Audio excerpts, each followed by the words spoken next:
when vanity is your superpower. Brett Stevens, hi, Frank. I know we're going to want to talk about Donald Trump's foray into the Middle East, the government shutdown and other big news. But would you mind if I begin with a story about pots and pans? Frank Bruni, you think I can't guess where you're headed, Brett, but you're wrong. Remember, I was once this newspaper's restaurant critic. I devour food-related articles. And food, period.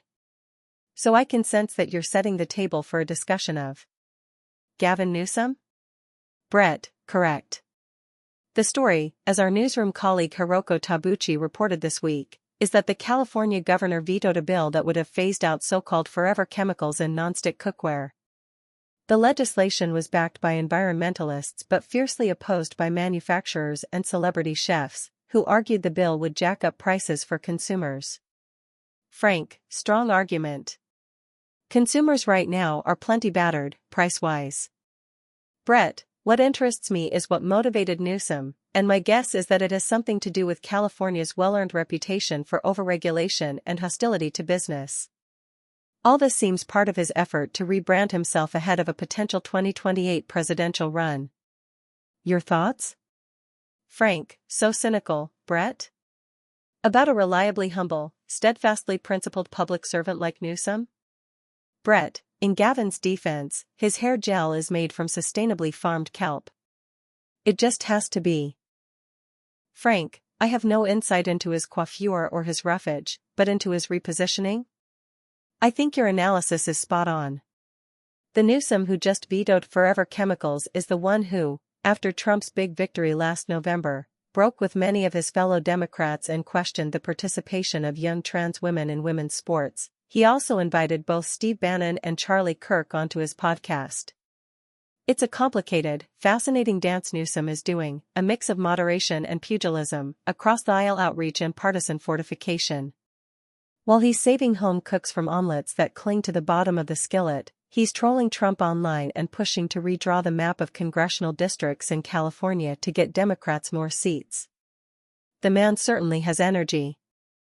Brett, I don't want to scold Democrats who are seeking to move toward the center and willing to talk to the other side. Plus, Newsom just signed an anti-anti-Semitism bill that deserves a cheer, not least because it was opposed by the California Teachers Association. But the national verdict on nearly 15 years of Democratic control in Sacramento, and much longer in cities like Los Angeles and San Francisco, isn't going to be kind: urban decay, unaffordable housing, declining public school enrollment, a lousy business climate, and more people moving out of the state. If I were J.D. Vance, I'd be praying for Democrats to nominate Newsom. Frank, if I were J.D. Vance, I'd have little time to pray because I'd be so busy massaging President Trump's ego 24/7. Could Vance be more sycophantic? I guess he has to compete against the obsequious likes of Pam Bondi and Kash Patel, who both stood adoringly beside the president in the Oval Office on Wednesday for a news conference ostensibly about crime statistics. Knowing how much Trump loves a lofty superlative, Patel touted the best numbers for fighting crime in U.S. history and credited them to, you guessed it, Trump, whom he thanked for his brave leadership and also his incredible leadership.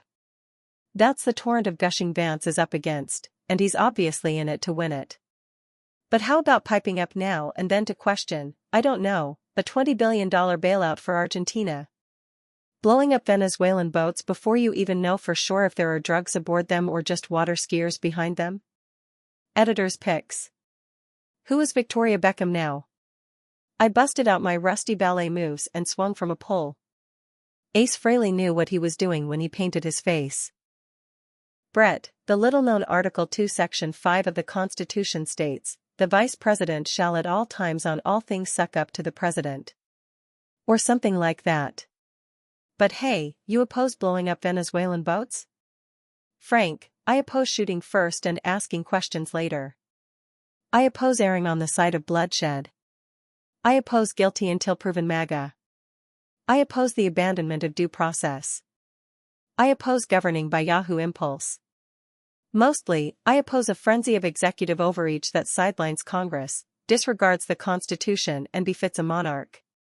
The left may be lost, but they have the name of this weekend's protests right: no kings. Brett, right and true. And yet Trump's opponents would be on firmer ground politically if they had anything to say about the fact that the government of Venezuela is, in effect, a drug cartel in possession of a ravaged country whose chief export is refugees. This year's Nobel Peace Prize winner, the estimable Maria Corina Machado, is practically begging the U.S. to overthrow the regime of Nicolas Maduro. Maybe I missed it, but I haven't heard a single Democrat offer a coherent opinion one way or the other about what to do about this hemispheric crisis more than 20 years on, which is one reason Trump's blow them out of the water approach seems, at least, like some kind of course of action. Frank, you just put your finger on two hugely important challenges for Democrats, Brett. One is their need, politically, to be brutally realistic. If you believe, and I do, that moving past Trump is the whole ballgame for America, then there are some ideals you'll have to shelve briefly, some complaints you'll have to swallow, in the interests of pragmatism. The other is the parties need to offer as much as it opposes. Not all that many people get excited about voting for a barricade, for a buffer. Give voters a vision for the future, and even a bit of an agenda. Brett, right now, I can think of only 3 Democrats who seem to get your point: Rahm Emanuel, Seth Moulton, and John Fetterman. Frank, listen to our colleague David Leonhardt's conversation with Pete Buttigieg earlier this week. It was pretty impressive. Brett, does Buttigieg think the government shutdown is a case of a really futile and stupid gesture being done on somebody's part? Frank, he and David don't get into that. Which is interesting, no? And emblematic? I'm struck not by how much fighting and shouting this shutdown is causing but by how little most people outside of the public sector or the news media talk about it. That must tell us something about Americans' relationship with their government and their leaders. Don't you think? Brett, we've lived through so many shutdowns in recent years that I think people generally tune it out, at least until it affects them personally. But when they do get around to blaming somebody, it's generally the party that's causing the shutdown, which this time means the Democrats. That just reinforces the perception of a party that is primarily focused on obstruction. Meanwhile, the president just put a stop to the war in Gaza. It's a major diplomatic accomplishment, achieved by unconventional diplomatic means, for which I think he deserves tremendous credit. It's also a reminder that Trump gets some things right, even if he won't stop bragging about it. Do you agree? Frank, I indeed agree that Trump deserves enormous credit and that it does seem, from what we know so far, to be a validation of unconventional approaches. Trump's unconventionality has definite upsides. Many of the people who voted for him were counting on precisely that. Brett, to cite Maximus from Gladiator, are you not entertained? Frank, but let's see what happens in the coming weeks and months. The durability and legacy of this moment are very much in doubt. Oh, no. Meantime, while freed hostages were being Bob. reunited with loved ones in Who sent scenes you, that Bob? reduced me Nobody. to tears, Trump Are you chimed all- in to you were all complain sent? about the The angle Marvel of the photo Thunderbolts of him on the movie cover seems of to be Time setting up magazine as a and how dark it Avenger disappeared his hair. storyline. After Marvel dropped That's a part of his shiny HD version of the unconventionality, Thunderbolts too. trailer, there are lots of Brett, Easter eggs nearly here. all It's politicians clear are the movie vain, is paying even, homage or to the original especially, the Avengers ones who film with pretend they're several not. There's actually something almost endearing about the nakedness of Trump's vanity. Frank, let's just say that you and I are endeared by very different things, Brett. And, please, no nakedness and Trump in the same sentence. Brett, fair, but Trump has a point. Photographing his turkey neck seemed like an invidious choice by a publication looking for ways to make him look bad. Not that the President of the United States should stoop to notice such things, but Trump is Trump. Frank, invidious? Is that another character in Gladiator?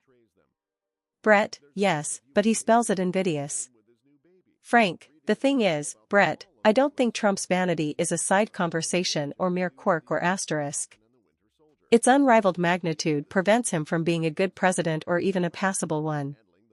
It exiles empathy, and no, Elon Musk, empathy is not a dirty word. It forbids proper perspective. It repels constructive criticism. A complaint about his disappeared hair is a whole lot more than a complaint about his disappeared hair. Brett, true, but beside the point. To the extent that Trump's petty complaints consume our attention, they simply help him. He wants you to think as small as he does. So stop doing him the favor. The only thing for Democrats to do is to recognize that some of his issues, like immigration and urban decay, are legitimate, and that Democrats need to come up with good solutions for them, solutions that break new ground and don't come from the tired liberal playbook that just wants to spend more money on anything and everything. Frank, I hear you. And I thank you. In his pettiness, Trump can make some of us petty. But if I mention, say, his proposal that his face be stamped on both sides of a commemorative coin in honor of America's 250th birthday, am I getting distracted by small stuff? Or tapping into something larger, which is the dangerous coarsening of our culture and his supplicants' promotion of arrogance, of idolatry, of a cult of personality? The Republican Party was the one that always stressed the transformational importance of values and character. Was it wrong? Brett, listen, if Nero and Caligula could stamp their mugs on Roman coins, why not Trump on American ones? Hey, let's end this conversation with something other than decline and fall. Anything in the Times you read recently that touched you? Frank, I was moved by our colleague Emily Cochran's article on Sunday about Chris Davis, the sheriff of the Tennessee county where 16 people were killed by a blast at an explosives plant, and how he tears up when speaking about those deaths. It is rare to see a law enforcement official or politician be so unabashedly emotional in public, Emily wrote. Indeed. That's because we stupidly equate stone-faced stoicism with strength. It can take more grit, and more grace, to share your hurt. True leadership isn't Trump's cock-of-the-walk triumphalism. It's forging the kind of connection with people that comes from a demonstration of vulnerability. Brett, good words to live by, in life as well as politics.